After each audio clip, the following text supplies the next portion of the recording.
Salutare și bine ați venit sau revenit pe canalul Mom Tells and Bakes. Duminică am fost plecați în Bistrița pentru un eveniment în familie. A fost botezul băiețelului verișoarei mele și cum 75 nu are pauze și a trebuit să continuăm provocarea și să o îmbinăm cu aceste momente în familie, am vrut să vă iau cu mine, să vă prezint ziua noastră și să vedeți cam cum m-am descurcat și cum au decurs lucrurile. Așa că rămâneți aici să vedeți ce și cum s-a întâmplat. 6:46 și noi până la 9:30 trebuie să ieșim din casă. Deci avem undeva mai puțin de 3 ore să ne pregătim cu toții, să mă și aranjez. Nu o să fie un botez foarte fancy, o să fie pe o terasă, dar trebuie totuși să mergem cât de cât aranjați și pregătiți. Am așa un plan pentru ziua de astăzi. Acum dimineața o să ne facem primul workout, după care plecăm pe drum, facem undeva, nu știu, la 2 ore, ajungem acolo, mergem la biserică de la ora 12, după care este o pauză de la slujba de botez până începe la restaurant. La restaurant începe abia la ora 3, așa că în pauza asta planul meu este să ne plimbăm prin Bistrița ca să ne facem workout-ul de afară. Să vedem dacă ne și iese. Stăm vreo 2 ore acolo la restaurant și ne întoarcem. Sper undeva la 5:30 să plecăm spre casă, să ajungem undeva pe la 7:30. Mănâncă băieții, dacă le mai e foame, ceva de cină și la somnic, pentru că de mâine începe o nouă săptămână. Am pregătit și câteva gustări să luăm cu noi pe drum. În primul rând, noi nu putem să mâncăm orice. Și haideți să vă arăt ce am pregătit. Pe lângă shake-ul proteic pe care o să ne-l facem, am luat niște pere, banane, am luat... Băieții au primit de 1 iunie niște dulciuri care nu le dăm în mod normal, niște biscuiți cu Nutella. Unul dintre ei și-a ales biscuiți cu Nutella, unul o ciocolățică fără zahăr. Pentru noi avem niște batoane proteice de la Lidl. Le și testăm.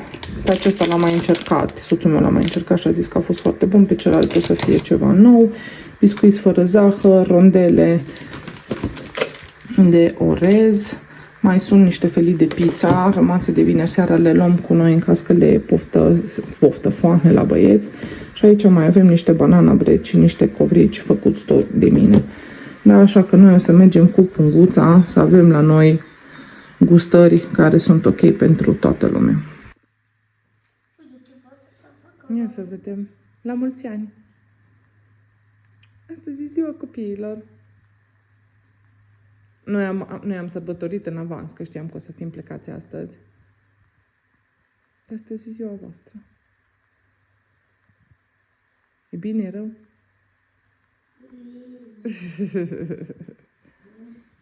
Mă prezintă Nicea, ce-ai primit de 1 iunie? Un excavator mare. Așa, da. Hai să vedem.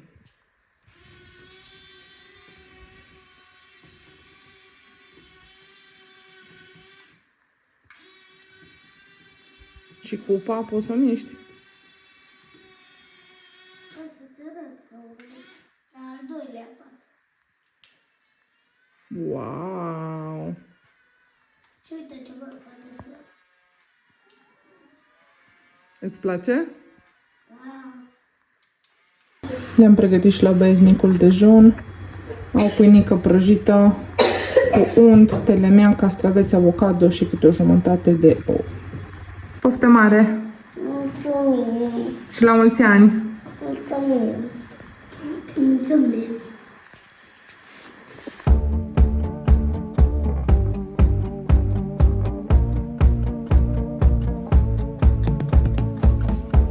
Got a psycho trapped within, can't contain her, crawling underneath my skin.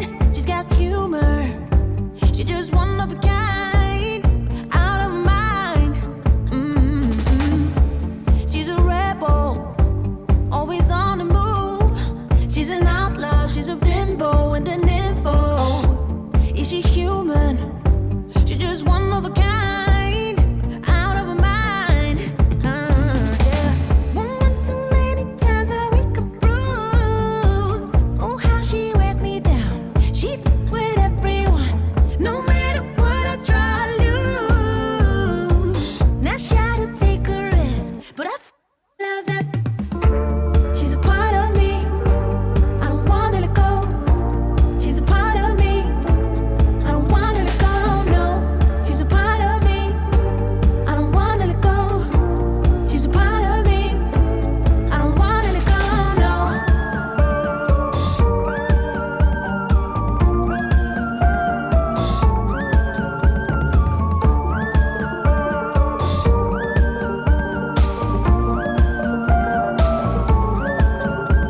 when you're out of your mind and f***ed up inside. Oh, one too many times I wake up bruised, and I try to take a risk, but I know that she's a part of me.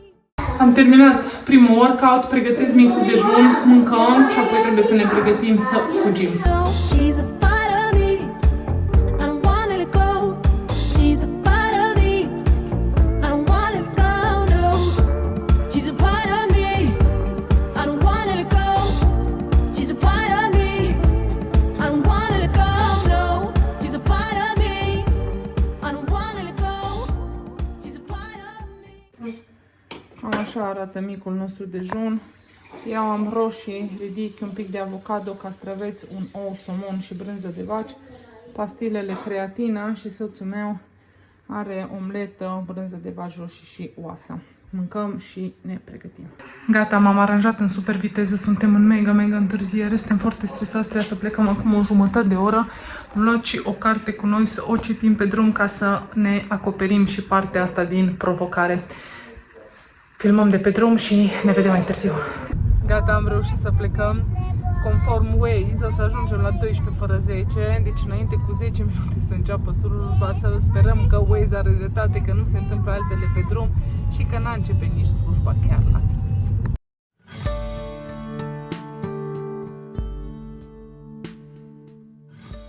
Mai avem 20 de minute până ajungem la 12 fără 10, deci se pare că Waze-ul a avut dreptate. Mâncăm o gustărică de la Lidl, baton proteic cu ciocolată și caramel. E decent, nu-i cine știe ce.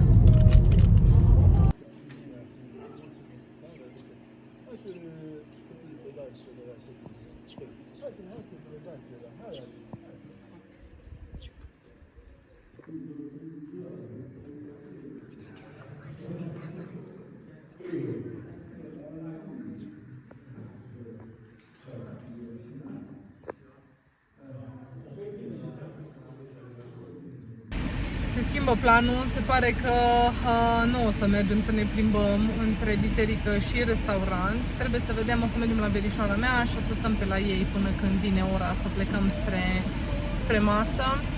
Așa că o să vedem cu al doilea workout unde îl băgăm și pe el.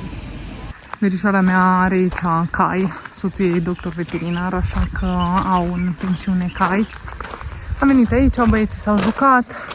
Așa că o să ne facem workout-ul de seară după ce punem copiii la somn. Hai să vă arăt și vouă căluții. Erau mai mulți mai devreme.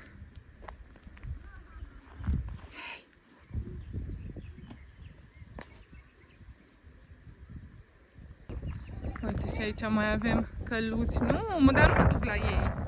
Nu mai filmez. Nu. De ce pe tine te-au mușcat? Și acolo doi căluți.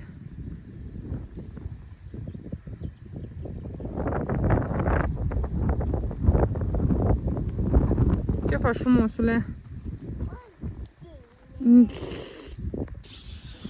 Uite și aici sunt plini de căluți.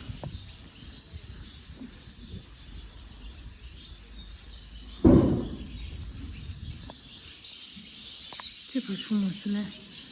Zi. Ce faci tu acolo?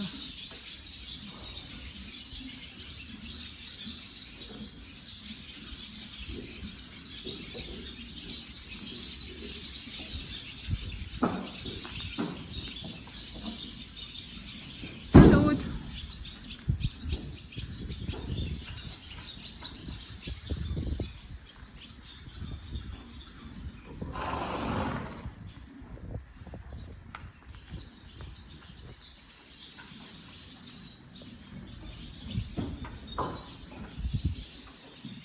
Gata, acum plecăm spre restaurant. O să mănânc o banană, sunt moartă de foame.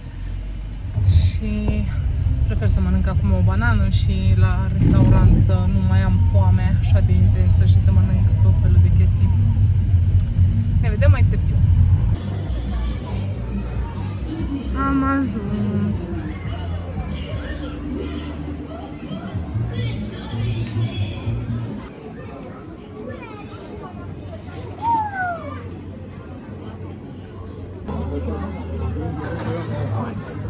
Gata, e ora 5 un pic și plecăm spre Cluj, dar înainte să plecăm spre Cluj am zis să ne facem și workout-ul de afară, așa că vreo 45 de minute 10 minute. o să ne plimbăm pe aici prin zonă.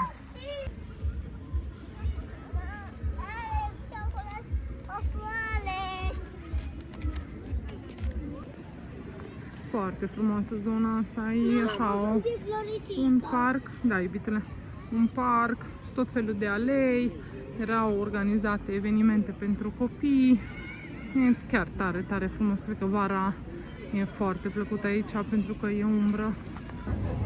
Ce ți-ai ales, gălușcă, acolo? Pepene galben și e bun? Da. Ești bucuros? Uite-te la mine, la mulți ani!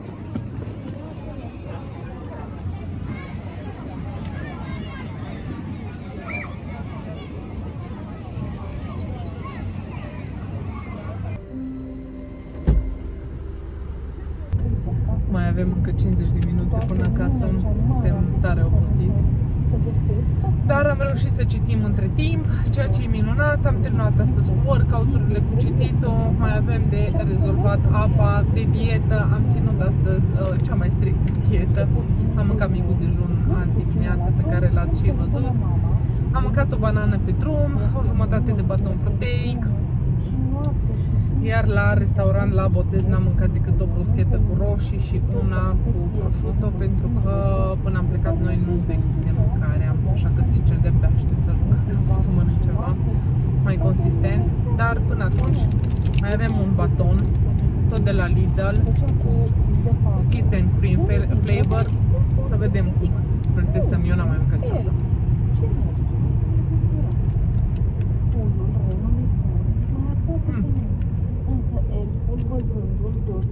Un fel de Snickers, așa? Sau Lion, no, exact.